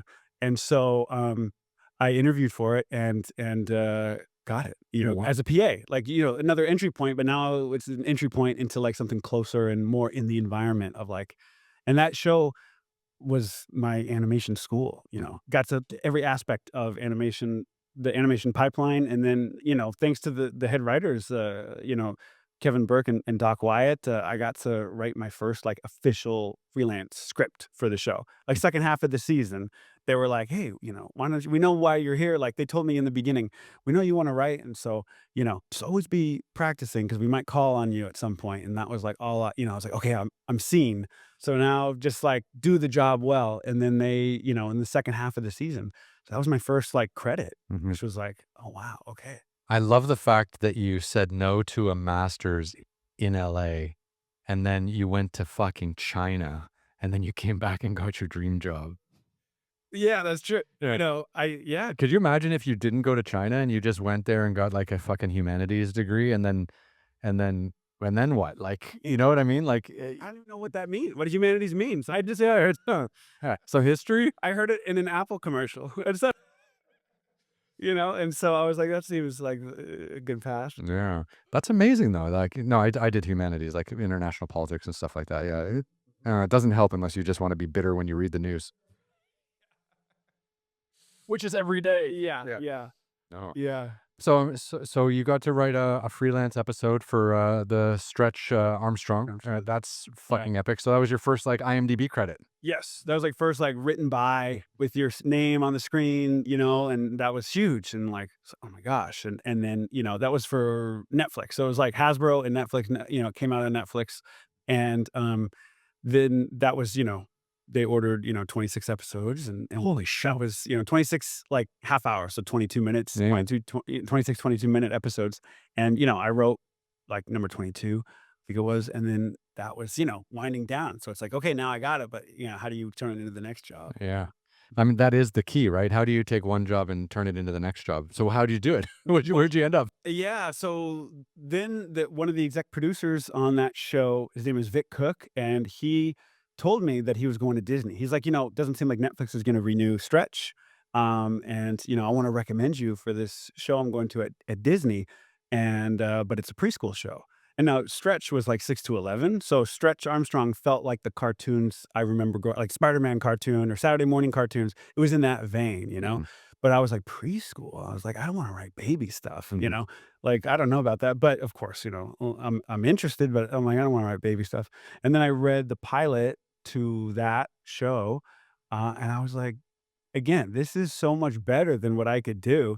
This is like Pixar, it feels like that. I'm like, if this is preschool, I'm in. Like, Mhm. yes. And so he recommended me, and because he went over to that show as the executive producer, and then Are you able to tell me what the name of the show was? yeah, Tots Oh, okay. for Disney Junior. So Okay. Tots. So it was, an amazing experience. So I got hired as like a similar position on Stretch, in the writers' room, and then the head writer on that show, Guy Tobis, who worked with a lot. Adam knows really well. He said to me, he's like, if you, he knows that I had a freelance script, and so he's like, if you ever have ideas, like, speak up. You could pitch ideas. Mhm. So he opened the door for me. And so I started pitching ideas in the writer's room of like episode ideas. And one got approved and then another got approved. So suddenly I was like kind of the writer's assistant by day and then freelancing at night. So it's like it almost took like, 10 years to get like one script, another 2 years to get one script, and then like a couple months to get scripts 2, 3, 4, like 3, 4, 5, like then suddenly Yeah. it started Just happening. boom. Yeah, yeah. And so then there was a new staff writer spot that opened up. And I was like, oh, like I have to put my name in. I'm not gonna get it, but I have to know that I put my name in and tried. Mhm. And so I went to him and I put my name in the hat and long story short, and ended up going to me. And so I like halfway through the first season, I got hired as a staff writer. So suddenly you're a full-time writer. You're not like an assistant taking like your job is to write. And that's like the dream job. Mhm. That is the dream job. And so yeah, How terrifying is that, getting paid to come up with ideas and then write them in beautiful, eloquent oh, prose? totally terrifying. In fact, once I got the promotion, it took right, like a month or something to like, from your start date. So the next script I wrote was like the hardest script I had like written, and I think I was in my head because I was like, "Well, can I keep doing?" You want to get something, and then when you get it, you're like, "Well, how do I keep it?" And that's when imposter syndrome kicks in and all that stuff, and so Yeah. I don't think it was a coincidence that the next script that I wrote was, like, the hardest one, and I went to the head writer guy. I was like, "I don't know if I think we need to rejigger this story and do it, like, this way," and, I was just in my head. Mhm. Mhm. That's funny though that like, getting a staff writer job put all this extra pressure on you when you were doing it just fine when you were freelancing. Totally, because 'cause you're like, "Well, what if they realize they made a mistake?" And people can get fired and, like, all that stuff, and so it's like, "Okay," but, you just you try to be calm and, like that's really what it is, be calm and, like, get in the script and out of your head, you know? Yeah. And I mean, and where's it taken you since then? I mean, where are you today? Yeah, so I was able to finish all 3 seasons of T.O.T.S as a staff writer, and so towards the end of that, my, old boss, who's Guy, he came to me with this company, Moonbug, which bought CoComelon, the brand CoComelon, these, YouTube videos, it's the, phenomenon on YouTube, and they wanted to turn CoComelon into a preschool show. So they wanted to take this property that was all nursery rhymes and, make it into a show where the kids talk and go on little adventures, and they wanted to age it up a little bit. And so he, was contacted by Moonbug to do like what they we call like a bake off, like do a pitch. And he reached out to me and he was like, "Hey, you want to do this together?" And I thought, "Oh, this is like good practice." Like, yeah. And so we put a pitch together, and then Moonbug ended up taking it Mhm. and saying yes. And so I was able to, when Tots ended, the month Tots ended, I started as the head writer on Cocomelon Lane, which was a show that got picked up by Moonbug and Netflix based on our pitch that we did. And so it was, yeah, and that was, just an amazing jump to take, and so I got to, go through another 3 seasons on that show. So what's the difference between being like a head writer and just being a staff writer? Well, head writer, you have to constantly, look at you have to zoom in and then zoom out, Mm. and so it's like zoom in, meaning, like, you have to go through every line on every script and, maybe punch it up or make edits, like, whatever, make sure and then you have to zoom out and make sure the voice is consistent across every script, because there's different writers, but Mhm. it should feel like, the same show, the same voice coming from the characters, and make sure that, both of those things, reflect the show but also still try to retain some of the original writer's voice in these scripts and not, so it's a balancing act, whereas as a staff writer, you have one thing to focus on at a time, and that's the episode that you're writing, and that's it. And when you're writing that one episode though, you also have to be consistent with the original script and with that original voice, right? So they're trying to do it too, but then as a head writer, you're overseeing all the staff writers. Yes, exactly, and so as a staff writer, depending on the type of head writer you're working for, but they can encourage you to, like, push it a little bit because then the head writer can rein it in if they need to, so it's like, okay, if you wanna go for, like, these couple jokes that you have an idea on, but maybe it's too old or maybe it's too clever, but go ahead and try it. The head writer will say, "Try it," and then they'll get the script, and then we'll look at it and go, "Okay, maybe we need to pull this back a little bit, or this is coming across as too, not quite on brand," or whatever it is, you're the one that has to kinda, it's like quality control. Before it goes to network, it goes, it goes from the head writer's desk to the network. So when you were doing that, I mean, like, did you guys have like a proper writer's room? Like, were you guys, sitting down, at one of the studios and, and he had your own office, you were just bouncing around ideas and Yeah. trying to find a narrative? Yes, we did that, and so they had an office at the Grove. Their US office, Moonbug's US office, their headquarters is in London, and we had our own conference room, and so, like, once a week, we broke stories on a whiteboard. It was, the showrunner, and who's Guy, and then, me, the head writer, and then we had a staff 2 staff writers, and then, like, a script coordinator, which is, like, how I started, Hmm. Yeah. Wow. Uh-huh. So the whole line of your progression was all right there. Absolutely, absolutely. That's how it works. Wow. Yeah. It's funny. I don't think a lot of people who are watching like really understand how entertainment works. Like here you are, you're a writing assistant, and then you get to be a staff writer on Tots, working at Disney. And then people just think, "Oh, you're a staff writer at Disney." Like you'll always be a staff writer at Disney, but people don't understand like when the show ends, you lose a job and you have to find another show to hitch your wagon to keep getting a salary. Like people just think like, "Oh, you work at Disney, you must always work at Disney and like whatever new show they have, you're just going to write for that too." No, like It's like a whole new team all the time. Yes, that's totally true, and you're always hustling, Yeah. always hustling. Even if you're, the head writer or you co-created a show, then you're just at a it's higher level hustling. Still the same thing. Yeah. Endless hustle. Absolutely. You're still sending out emails. There's still people that you're waiting on that haven't gotten back to you, but said they would. It's all the same kinds of things. And the key, I think, is just, you're going to be doing a lot of waiting. So it's always better to wait with the job, right? And then also wait on as many things as you can, because if you're waiting on one person to get back to you, that one person is like in charge of your career. Yeah. And it's a weird thing to think about. Like this person in Burbank is like in charge of my life, like that I'm waiting on. And they don't even know that I'm like sweating, waiting for them to get back to me. Fucking Burbank. Yeah, that's where it all happens. So wait on as many people as you can, because hopefully one of them will, or the thing that you don't expect comes your way, but again, you don't know. Yeah, I mean, like, one of the things I've always tried to do over the years is, like, have at least 10 irons in the fire, right? Because you know that you're gonna get 9 no's, and then hopefully you get 1 yes. Right. Yeah. But that's the thing is that all you need is like one yes. Because if they all said yes, you'd figure out a way to do it. But that is not an ideal situation either. You'd be miserable. Absolutely. Yeah. And then I tell people like you talk about, kind of the first couple positions of the career trajectory, and then you go, and if you could just like multiply that by 30, Mhm. then you have a career. Like that's like if you get 30 years, like that's kind of and so, that it's like wild to think about Mhm. this, but yeah, it's a lot of dealing with uncertainty, waiting, all that is part of it, and that never goes away. You just have to learn how to deal with it, and what are you going to do while you wait. Yeah. The downtime is really a killer, isn't it? Yeah, yeah, and it's a lot of self motivation because no one's waiting for you. No one's waiting for you to write the next great thing, right? Like, and so it's like you gotta do it. You gotta keep yourself hustling. Yeah, So, we had this podcast conversation. We've been chatting for a few weeks now, but you just got back from Beijing. I did. Yeah. Yes. So someone asked me how I deal with downtime, and it's like go to China.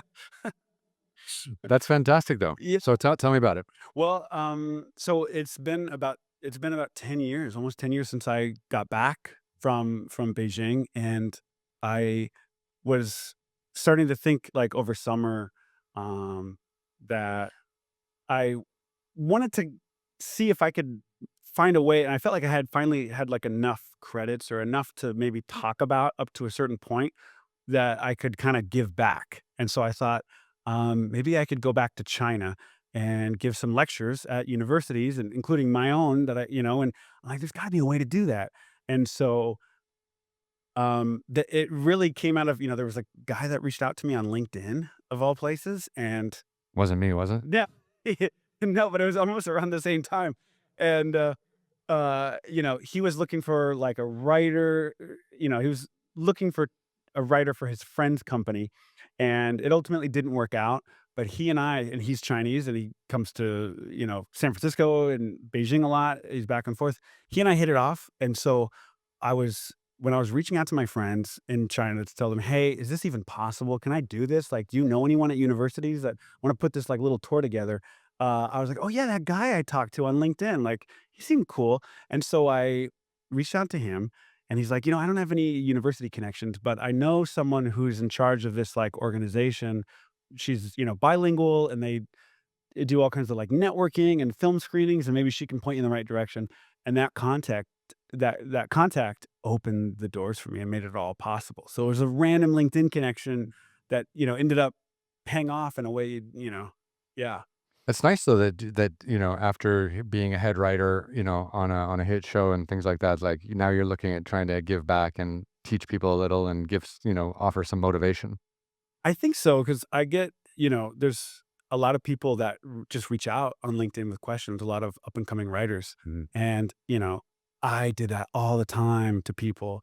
And, I still do, but especially like as a student, when you're on the outside looking in, and how much it meant when people take the time to just like give you a few pointers. Mhm. And so I know like so well what they're feeling like. Mhm. And a lot of the questions are the same, right? And some of the questions or the feelings are the same, but they don't know the questions to ask. And so it's like I was right there like yesterday where they're at. And so I just thought, like, you know what? Up to like, I'm a believer, like, everybody can be a student and a teacher at the same time. Mhm. And so it's like, okay, I have it's enough to talk about up to a point. And I can certainly talk about the first few rungs of the ladder and like get it, pitching a show and getting it made. Like that's plenty, So it's like, hey, maybe some more people could benefit, and ask questions and. That's nice. Yeah. I had a young filmmaker, who also, spent some time living in Shanghai, actually. He wrote to me and he's like, "I've seen some of your work and seems like, we were in China at the same time and, I really admire what you do," and all this kinda stuff. And he's like, "Would you ever mind, like, if I bought you a coffee and I could ask you some questions?" And I'm like, "Yeah, come on the podcast." And I just brought him on the podcast and he asked me all the questions he wanted and we just did it right here, and it was fantastic. And we talked for like 2 hours and he got everything like out, and then and it's great. And we just, we created a little video, an interview, a conversation that hopefully he can share with other people and other people can find it too and they can see the answers and just, go through it. So happens to me all the time too, but I just invite them on here and be like, let's talk. What's it like being a student at USC in film school? And what are your biggest fears next year when you graduate? And then he's like, well, how did you do this? And how did you do that? And I was like, I just tell him. So it was great. I love that because you know that there's so many people like him Yeah. that are gonna have the same question. Thousands. That's so cool. That's so cool. Right. Yeah, yeah. So yeah, it was.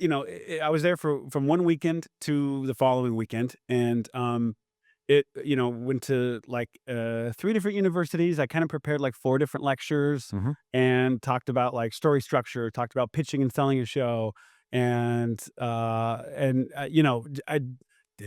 hoped it would resonate. I just, put some things together I thought were interesting that, use very, specific examples of like, Disney can be like this and Netflix and, kind of, what they call like the stories from the trenches that, and it was just amazing. And I got to screen some episodes.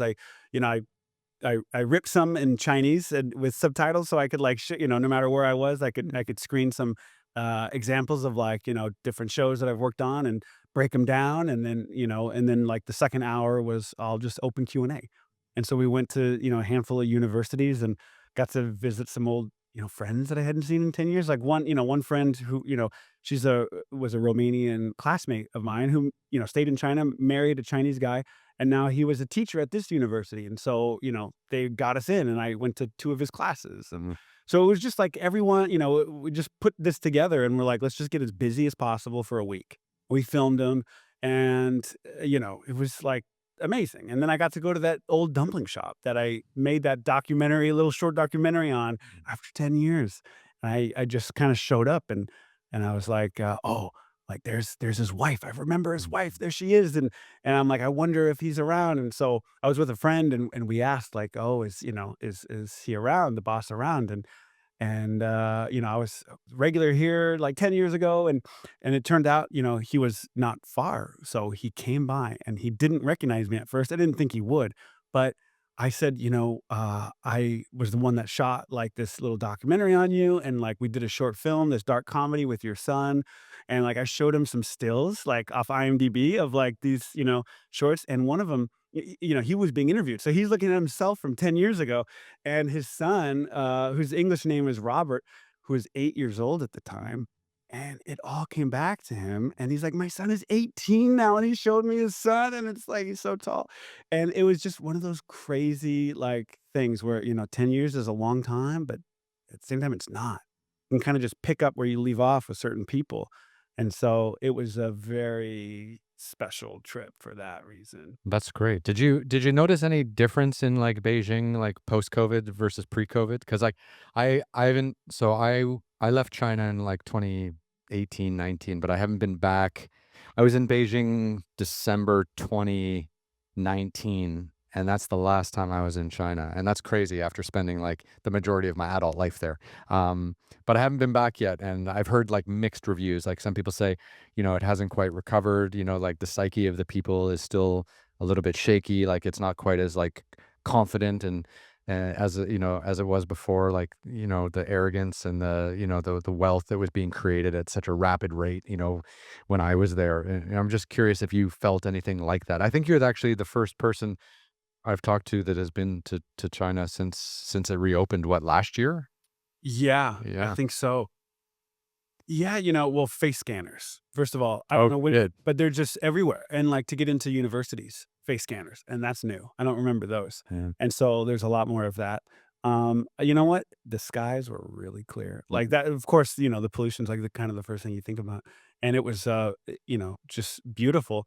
Um, there were certain parts, like I met like the LinkedIn friend that I told you who reached out to me and stuff. We ended up getting lunch out there, and I'm like, and we met in a part of the city in the financial district, and he said, pre-COVID, this was full. Mhm. It was empty, and empty save for like dozens of like their version of Uber drivers. Like running into these, buildings with, and getting takeout food and going to deliver them. They had their like kind of signature helmets and they all kind of had their uniforms. Is it still Taobao or Didi Kuaidi? Yeah, yeah, yeah, Yeah. yeah, yeah, yeah.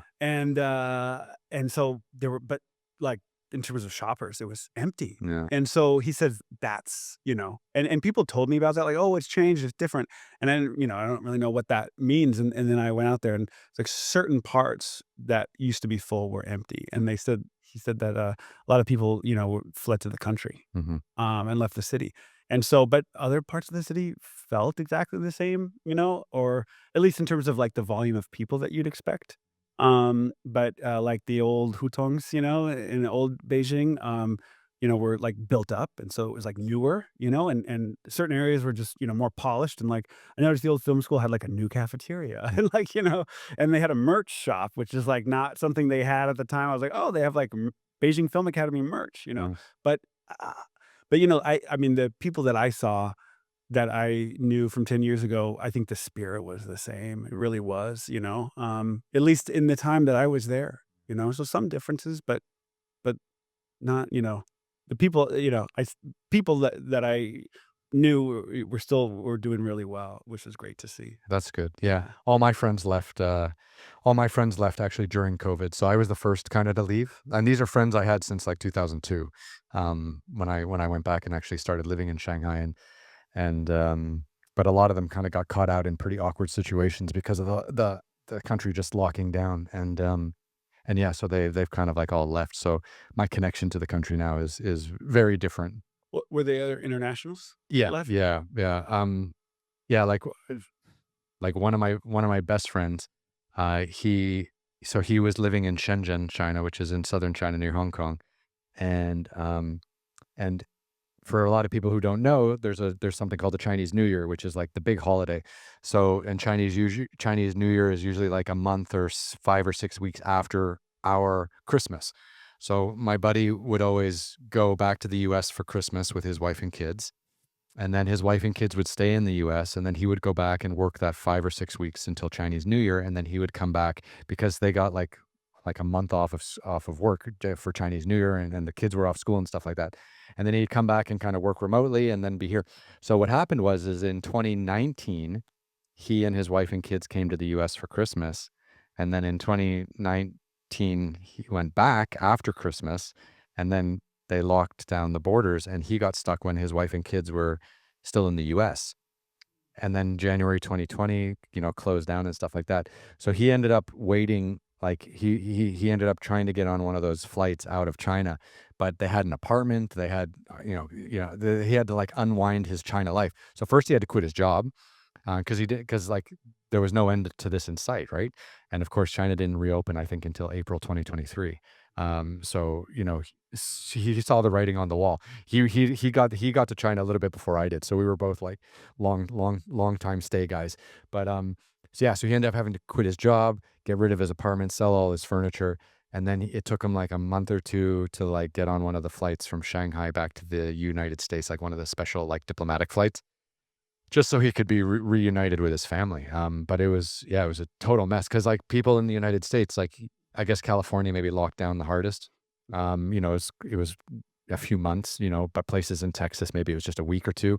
But then China was like 3.5 years of people's lives. So I always ask people who have been there, like, what's the psyche like of the people? Because 3.5 years of being basically locked in your home, it really messes with you, and it changes the way people make money. It changes like income and spending habits and everything. And but your experience, there is really valuable just to see how things have maybe progressed or not progressed. Mhm. I guess with that being said, it's a miracle that, like, that Beijing that dumpling shop is still there, Yeah. And and, uh, and so yeah, and the school itself, it was encouraging to see that they had remodeled, like, the restaurant in the international dorm, right? And so, like, that's a sign, that means something. That restaurant is, like, looks really nice now, and there were still a lot of international students there, and so that was encouraging, and so, you know is it it's gonna hopefully, continue to be like that, but it was encouraging, because I thought, "Oh, there's a person here." I asked where everybody's from, and, someone from the Dominican Republic, and there's someone from Germany, and it's like, "Okay, this is cool." Like, there's still people from all over coming to this film school Mhm. because they're interested in filmmaking, and China wanna see the unknown, Yeah. you know? Yeah. Well, that's good that there's still people kinda going back there, because I feel like, yeah, it's just good to see people traveling again and studying abroad and feeling free, like they'll still be able to go home and see their family someday. Yeah, for sure, and I did get the sense that, things probably, had slowed a bit. Like, I don't know if there's a lot going on at the school for internationals, like, as there was before, like, taking these school trips and things like that. Like, I think that, there were some, you know, uh, students there that went to, like, a couple of my lectures throughout the week, at different universities, because you could, you get registered with another university, you can go, and I got the sense that, there's not a lot of people, um you know, l going back to talk, and so I think that was really cool for them to see, like, "Oh, he was here 10 years ago, and now he's coming back." Like, I didn't get the sense that that happened very much, and so it was, it was nice to be able to do that and to show them, like, "Yeah, I was here 10 years ago, I friggin' love it, I'm gonna come back, and I wanna make it somehow a more regular thing," Mhm. Um, but yeah, I still saw the same kinda hunger that, in the students, which is Mhm. really cool. Well, that's good. That's good. Yeah, I mean, if you have those connections, that's something you can kinda do every year, right? Mhm, Yeah. mhm. Yeah, hopefully, if they ask you back. Fingers crossed. Yeah. Yeah. So where are you work-wise at the moment? Like, what's going on now that you've got all these, you've built up this wonderful career, you've got all these credits, you're a head writer, what's on your plate at the moment?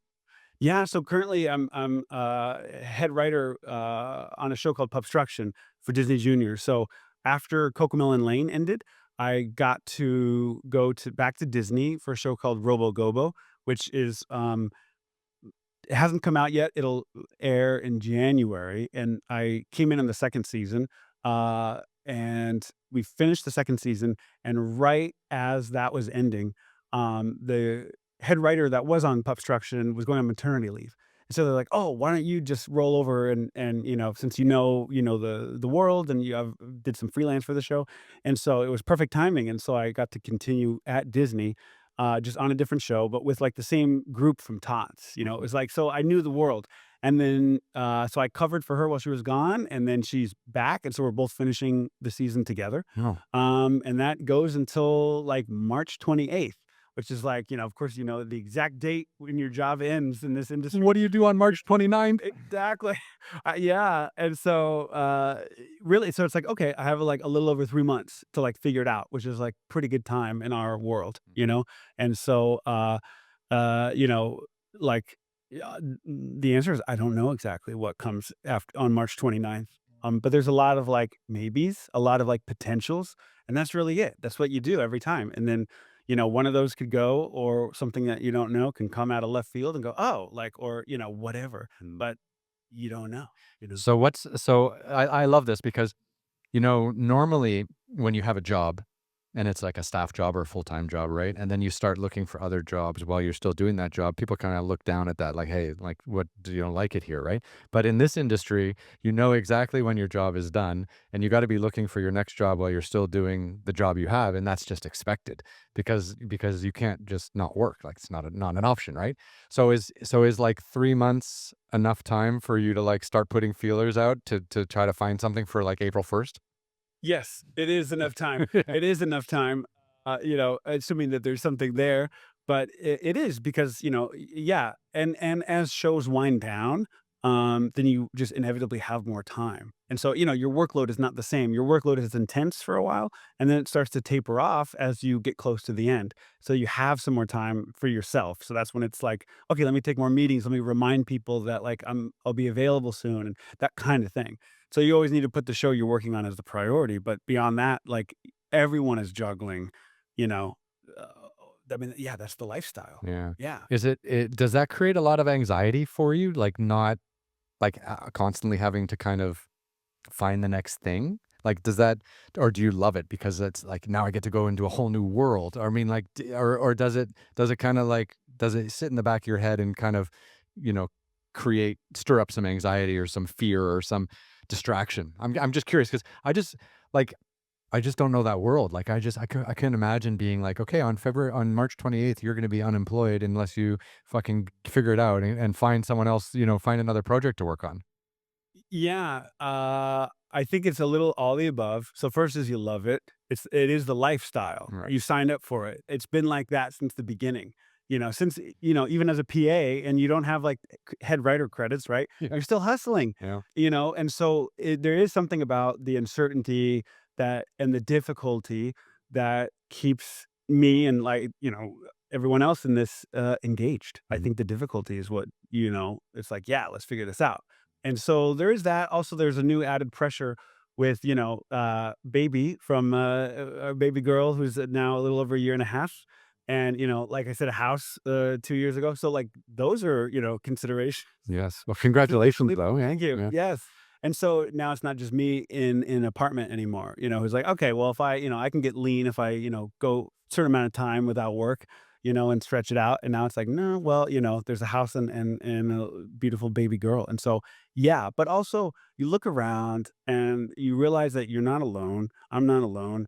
I think when we get stressed out, we have a tendency to like zoom in and just look at ourselves Yeah, that and tunnel vision's the worst. totally, and then you're like, "Oh, it's, me," like, whatever you're stressed about, and I think, you have to, like, take that, macro view of, like, "Okay, look at this person, look at that person," like, they have families, and you ask them how they did it, and they're like, "I don't even know," but somehow you look up and you've been doing it for X amount of years, and so you take comfort in you have to accept the unknown. You have to accept that, and then those are the rules of of the game. I Yeah. mean, come on. It's like and then you remind yourself, like, "I went to China, and remember that was unknown?" Like, you try to remind yourself and, I'm tough enough. yeah, right? And so, yeah, but that's it. That's what you do, and so, you hope that you can keep it going. Yeah. I mean, what else?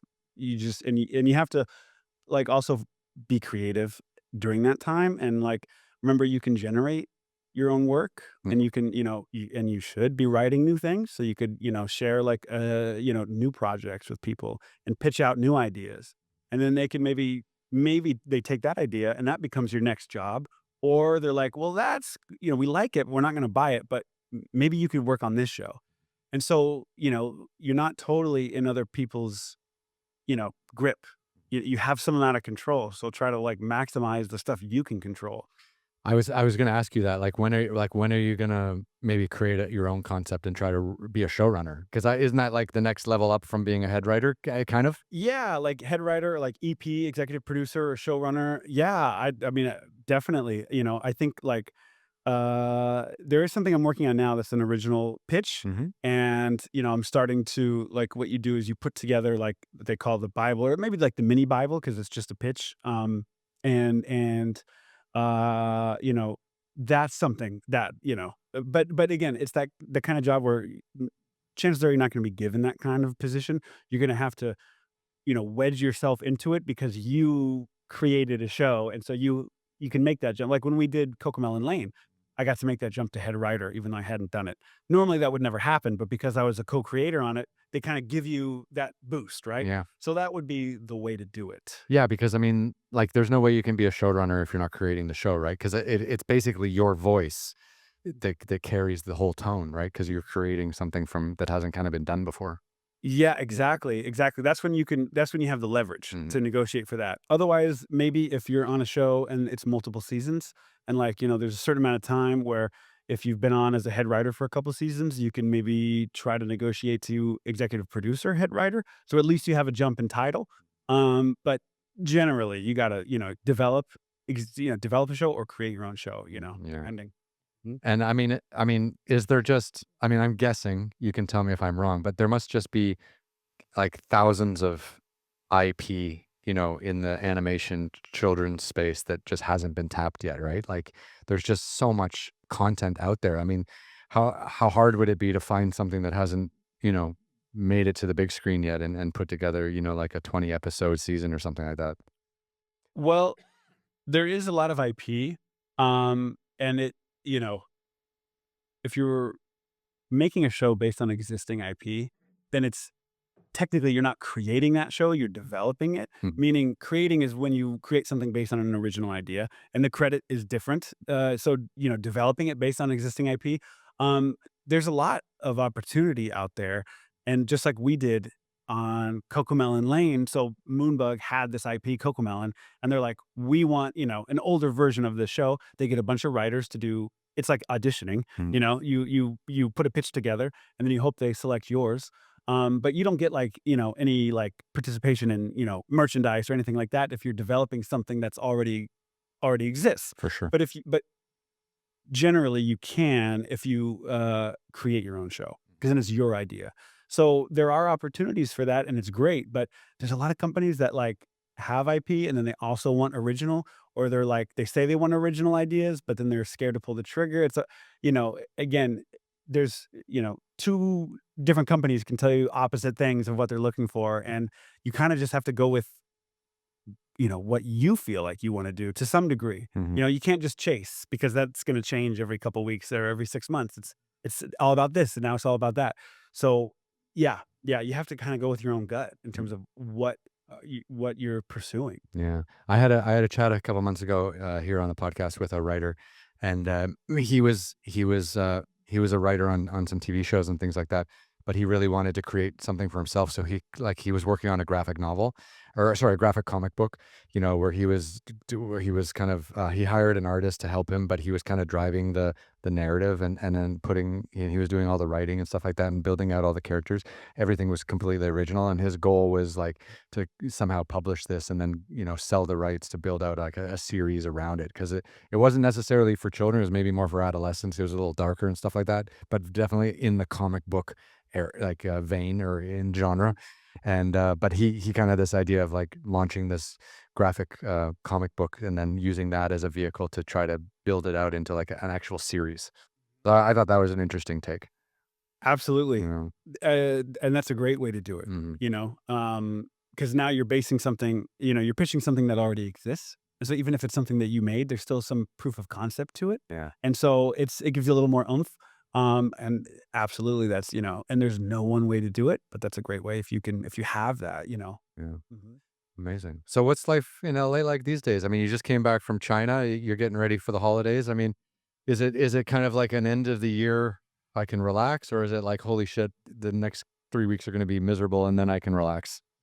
Yeah, I think it's both, I think it's juggling both. Back from Beijing, and so now it's like you starting to look ahead to like, what do I need to do to prepare for the next job? And then it's like, no one's really there's no reason to pitch anything now, because everything slows down between Thanksgiving and Christmas. Mhm. But in the new year, it'll be a good time to do it. So like, you kind of want to get ready, get these couple weeks, like, you know, to like finish that pitch that I was telling you about and put that together and just get it ready for the new year. Mm. So it's like stuff like that. And, that's like, how do you use this time? Yeah. Yeah. Because March 28th is coming fast. Yeah. That's going to be, I mean, January, February, it's 3 months. And yeah, it's like, yeah, you got to, what are you going to do? Yeah. Like when I was making TV shows, I was able to like raise for like an entire season. So, and then if you think of like filming live action, we would spend 8 months filming 8 episodes in 8 countries, and then we would go into post production, quite early in that stage. Like after episode one, we'd already be in post production, but it would still take like 18 months from start to finish to like wrap the whole thing up. But I knew like I needed to know what my next job was like a year beforehand, before that 18 months was kind of wrapped, right? Because I like again, I do terrible with downtime. and I get really fidgety. So like I need to be working, I need to be creating, I need to be doing all this stuff. But it was always like that 12-month window. It's like, okay, 12 months away. This is my next project. I need someone to pick it up. And then I would just start getting on as many people as I could, even though I had 12 more months of a salary and 12 more months of like work coming in. That's why I asked you about the anxiety, because it really fucked with me, because it was like a countdown in my brain. And if I didn't have something, after 7 months, 12 months, 8 months, 7 months, like I would start to be like, shit, like, did I just go cold? Right. Absolutely. I mean, at least in animation and television, like, there's such a thing as, you know, putting the word out, like, too early. Like, you could be in the middle of a job and it's like, but you're not available yet. So if you're like, "Well, I'll be available in 7 months," that's, like, too long. I Yeah. mean, who knows what if that show that, will still need someone at that time. Mm. So there is a window of, like, What's the sweet spot? What's the sweet spot? hopefully the spot I'm in now, where it's like you have 3 months and things are slowing down, so maybe you could pick something up and do some overlap, Mm. because you do have extra time. Is that allowed? Well, no. Don't tell Right, don't tell the biggest studios in town, yeah. right. I'm not saying you should, but, that's not a bad idea. I mean, but, I mean, you gotta do what you gotta do because, the way this industry works is that your job doesn't end and then your next job begin the next day, Mm. but your bills every month don't care. And there's no safety net. There's no safety net, and so just I sometimes I imagine, like, I mean, imagine, like, telling the bank, like, why you can't pay your bills, like, I mean, come on, nothing's getting. I was writing this one children's show, and then it ended, and then the next one didn't start right away. I can't pay my mortgage. Right, Yeah. right, right, right, so that's really your master, it's not the networks, it's that, or it's your children, and so, no, you gotta do it, but again, whatever your show you're working on, that has to be the priority, and they shouldn't feel it. If Yeah. they feel that you're doing other stuff, that's a problem. Yeah. And so, but, you gotta do it because I mean, how do you, sustain? How do you do it for 30 years and, Yeah. hope to retire? Well, yeah, I mean, like, I would be working on one show, and then I would set aside like Saturdays to work on the next show. So I would like Monday to Friday, I'd be working on the show that I needed to work on, and then we would go out into the field and do stuff. And then when I would come back, I would just dedicate like 1 or 2 Saturdays a month to get the pitch ready for the next thing, right? So that was like my Saturday job. I just crank out 8 or 10 hours on a Saturday, get the shooting schedule, the locations, and everything, and just start putting that stuff together, like, honestly, like, again, like a year in advance, just because I was so anxious about, having everything ready so I could start showing it and dealing with those questions 12 months before. Yes. Yeah, absolutely. I mean, but that's a great way, to combat that anxiety. Yeah. Just get prepared. Yeah. Do something about it, like you said. Yeah. And so, I have OCD, I think, yeah. yeah, I'm with you. I've been accused of that. Yeah. I think a lot of creative people, I think there's 2 kinds of creative people. There's people who are creative and have OCD and have everything has to be in the right place at the right time, doing the right thing, blah, blah, blah, blah, blah. And then you got people like Hunter S. Thompson, who's like drunk and fucking high and just spitting out masterpieces like left, right, and center. Yeah. No, I'm with you. I got to have everything in order, and yeah, yeah, yeah. That consistency actually Yeah. is like what I crave. Yeah. Actually, that's why I started doing this podcast, is because I couldn't handle the downtime between productions, and I wanted to have something that I had total control over. Like, there's no producer here. Like, I book you, I tell you how to get here, you say yes, and then you come in and I do all the post on this too, and then I publish it and promote and everything. I absolutely needed it to be exactly like this, because I can go, because of COVID, it kind of whacked my entire schedule out. So the time between shoots is like really long now, and I'm trying to like squeeze it in, but this has like really saved me kind of mentally from worrying about like where the next job is and blah blah blah blah, because it's something like I can control, and that's a huge like survival factor for me. Yes. Yeah. And you give yourself structure, right? Yeah. Like it's 3 times a week or it's twice a week and you do this and for this time and then, you have a process that it's like, y yes, that's huge. That's huge. I always make time for my guests though. Like when they say, "Oh, like I'm flying in and I'm only available at this time," and I'm like, "Absolutely, let's do it." Like, Yeah. no problem. But yeah, like normally when I'm dealing with people who are based in LA, Right. yeah, you try to do it on a certain days at certain times, and then you can build the rest of your schedule around that. So it's really nice. Perfect. Yeah, yeah. That's funny. Yeah, yeah. I remember, like, I mean, when I was ending CoComelon Lane, and I knew that actually, it was also ending in March. I don't know. A lot of shows seem to end in March or February, and my wife girlfriend at the time was pregnant, and she was going to be giving birth to our baby like in March. So I had this like, There's too much going on in March. yeah, and so I was like, okay, this job is ending, and the next job is shaping up because it's a couple months ahead. I was fortunate to know, okay, it seems like this job that, and at the time it was RoboGobo with back to Disney Junior. And it was superhero show, and so which was great. But I was like, and somewhere in there, there's gonna be a baby, and but at the same time, I'm like, there's no like leave I can't take because I'm switching jobs and switching companies.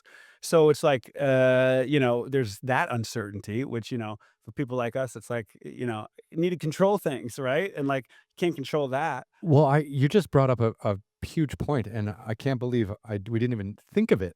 But imagine being a woman writer in your position and trying to plan a pregnancy around these shows, and like imagine you get hired for 12 months of a show and 6 months of it you're on maternity leave. Like who's going to hire you? Like how hard is that for female writers to work around like giving birth? Like I mean you're the wrong guy to ask maybe. I'm definitely the wrong guy to ask. But I need to I need to get a female writer in here who's had a child and ask her.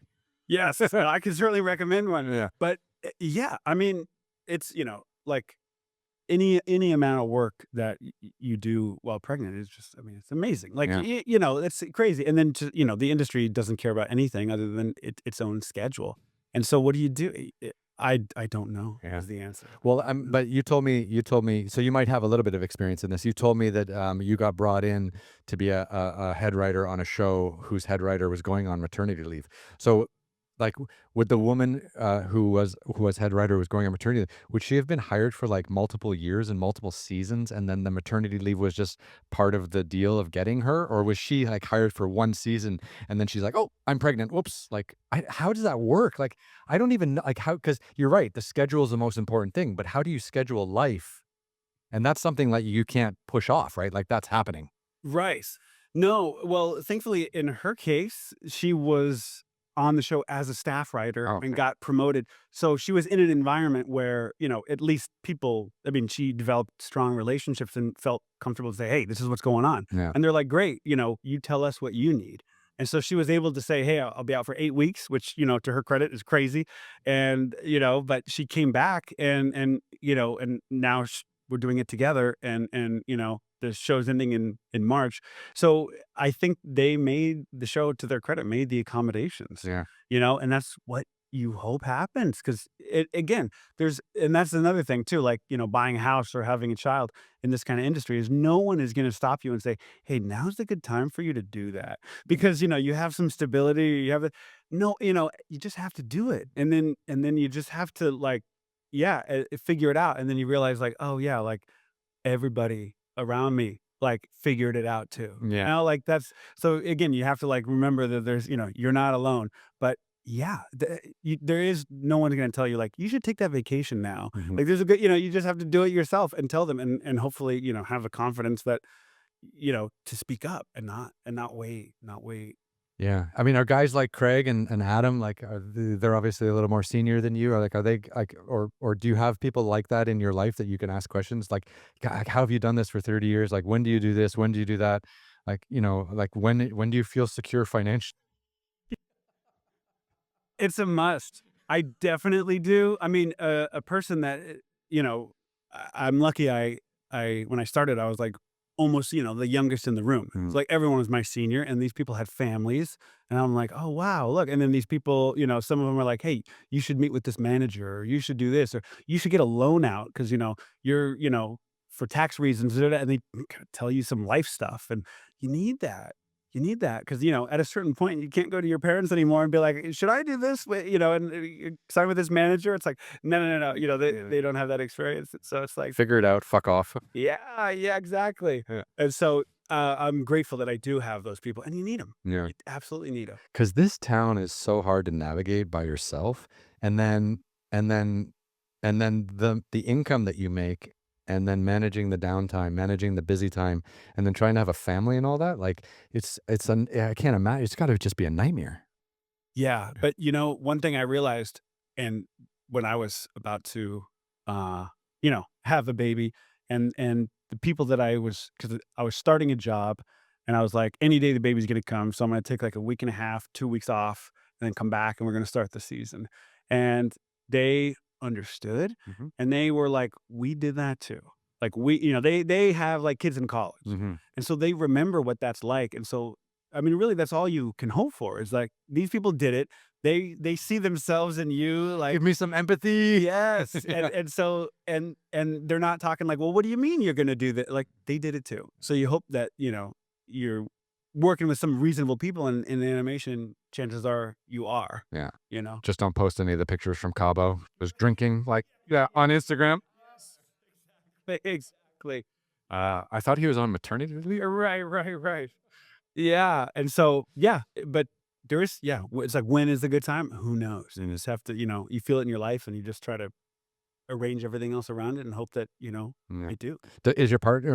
We don't have to talk about it, but is your partner in the entertainment industry? Like, does she at least understand? Yeah. She's not at all, and actually, I realized that I like that because I in the past I was with someone in the entertainment industry, and I realized She was as crazy as you. yeah, or like I kind of like you know, I'm always thinking about work anyway. I don't need my partner to also have have had the same day as me Yeah. because I already do that in my head 24 hours, and so it was nice. So I realized like when, before I met my wife now, Lucy, that I think I need to be with someone who's not at all in the industry. Yeah. Like I'll take care of that part in my head. Right. I need someone who's out of it, doesn't give a shit, Yeah. and that's but cares deeply about, us and growing and all that stuff, but doesn't care about and doesn't know no. Yeah. That's good to me. So one other question here is: Are you so are animation writers and like are you part of the Writers Guild? Well, there's Animation Guild, Oh, which is there? Yeah. yeah, separate, and so I wanna say I think I am part of the Writers Guild because I get, royalties every so often because the creator of T.O.T.S, like, I don't know what happened, but somehow we got T.O.T submitted to the Writers Guild through some whatever, and I wrote some songs for Thomas, and so somehow I get like, I don't know, like once a year, like $200 or something like that. So I think that means I'm in the Writers Guild, but no, I'm like in the Animation Guild is my main Okay. guild. Yeah, because I think it was Craig that was telling me a couple weeks ago that he's because the Animation Guild didn't go on strike, so he was able to work through the writer strike last year, and because animation just kept going, whereas everything else, all the live action stuff stopped, Yeah. and he was kind of walking me through like what happened there. And I was just curious how it worked for you, but obviously you're both probably in the Animation Guild. Yeah, and I think like he said, the lockdown was, very good for people in animation. Yeah, I mean, it was the easiest to switch to remote. Suddenly I'm just in my apartment, at the time, no family, right? Like, so for me, I had it, easier than most. And I was just writing in my apartment as opposed to writing in the office. yeah, And so thankfully, it was, all our story breaks were remote and, table reads were remote. So it was a very easy switch, thankfully. yeah, And then during the strike too, it didn't affect the animation guild. So we got to keep working, yeah. Well, that's lucky. Yeah, very lucky, yeah. very lucky. Because all the people doing live action just got fucked. Absolutely. Absolutely. Yeah. And, and again, it's something out of your control, right? It's like, how do you plan for that? And some people just had a baby and then they went on strike. Like, you know, what do you do? But yeah, you try not to think about it, right? That's the life you sign up for to some degree Yeah, in this industry. And so you just, you just keep going. life of a gypsy. Mm-hmm. It really is, right? Absolutely. Yes. Yeah. Yeah. Well, that's good, man. Like, I feel really good. Like, anything that we didn't talk about that you want to talk about? Like, we did it all. Yeah, I feel just great. This is an honor to be here. I really appreciate Yeah. talking to you. This is awesome. I love it. I love it. And look, we almost did 2 hours. Like we went through everything. Wow. Okay. But now here to sign off, we can go up here just so people can see that we're in the same room because I don't do Zoom calls. Yes. Oh, yes. Great to meet you, Brandon. Thank you, Ryan. Yeah, come back anytime. It was fucking great. Thank you very much. Cheers. And we fade to black, and we're done. Awesome.